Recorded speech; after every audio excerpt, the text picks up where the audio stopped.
So guys, ಎಲ್ಲರಿಗೂ ನಮಸ್ಕಾರ. ನನ್ನ ಒಂದು ಈ ವ್ಲಾಗ್ಗೆ ಸ್ವಾಗತ ಸುಸ್ವಾಗತ. ಇವತ್ತು ನನ್ನ ವಿಶೇಷ ದಿನ, ಏಕೆಂದರೆ ಪಾಪ ನಮ್ಮ ಅಪ್ಪ ಅಮ್ಮ ಥಿಯೇಟರ್ ಅನ್ನೋದೇ ನೋಡಿರಲಿಲ್ಲ. ಸೊ ನಾನು ಕಾಂತಾರ ಮೂವಿ ಒಂದು ದೈವದ ಮೂವಿ ಎಂದು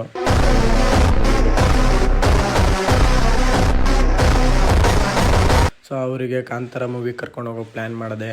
ಸೊ ನಮ್ಮ ದಾಂಡೇಲಿ ಬಸ್ ಸ್ಟ್ಯಾಂಡ್ನಿಂದ ಗೌರ್ಮೆಂಟ್ ಬಸ್ಸಲ್ಲಿ ಧಾರವಾಡ ತನಕ ಹೋದ್ವಿ. ಧಾರವಾಡಲ್ಲಿರೋ ಸ್ಮಾರ್ಟ್ ಸಿಟಿ ಮಾಲಲ್ಲಿ ಕಾಂತಾರ ಮೂವಿ ನೋಡೋಕೆ ಹೋದ್ವಿ. ಸೊ ಗೈಸ್, ಒಳಗಡೆ ಹೋಗ್ತಿದ್ದಂಗೆ ನಮ್ಮ ಅಪ್ಪ ಅಮ್ಮನಿಗೆ ಲಿಫ್ಟಲ್ಲಿ ಕರ್ಕೊಂಡು ಹೋದೆ. ನಮ್ಮ ಅಮ್ಮನಿಗೆ ಆಶ್ಚರ್ಯ ಆಯಿತು ಇದೇನಪ್ಪ ಅಂತ, ಯಾಕಂದರೆ ಅವರು ಹೊಸ್ದಾಗಿ ಹೋಗಿದ್ದಿದ್ದು ಅದರಲ್ಲಿ.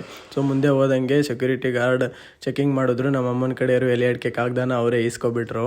ಸೊ ಹಂಗೇ ಮೊದಲೇ 15 ನಿಮಿಷ ಲೇಟ್ ಆಗಿದ್ದರಿಂದ ಬೇಗ ಒಳಗಡೆ ಬಂದ್ವಿ. ನಮ್ಮಮ್ಮ ನಮ್ಮ ಅಪ್ಪನಿಗೆ ಹಂಗೆ ಕರೆದ್ರು.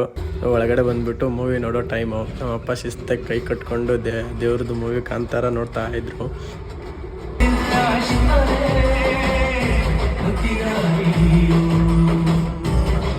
ಸೊ ಗಾಯ್ಸ್, ಮೂವಿ ಎಲ್ಲ ಮುಗೀತು. ಮುಗ್ದಾದ್ಮೇಲಿಂದ ಎಲ್ಲ ಹೊರಗಡೆ ಬಂದ್ವಿ. ಅಲ್ಲೇ ಒಂದು ಸಮೋಸ ಹಂಗೆ ಕೇಳಿದ್ವಿ. 60 ರೂಪಾಯಿ ಒಂದು ಸಮೋಸ ಹೇಳೋದಕ್ಕೆ ನಮ್ಮಪ್ಪ ಒಂದು ಕ್ವಾರ್ಟರ್ ದುಡ್ಡು ಆಯ್ತದ ನನಗೆ ಬೇಡ ಅಂತ ಹೇಳಿದ್ರು. ಸೊ ಹಂಗೆ ಹೋಗ್ಬಿಟ್ಟು ಹೊರಗಡೆ ಬಿರಿಯಾನಿ ತಿಂದ್ಬಿಟ್ಟು ಶಿಸ್ತಾಗಿ ಊಟ ಮಾಡಿಬಿಟ್ಟು ಮತ್ತೆ ತಿರ್ಗಾ ಬಸ್ಸಲ್ಲಿ ಊರಿಗೆ ಹೋದ್ವಿ. ಬಾಯ್.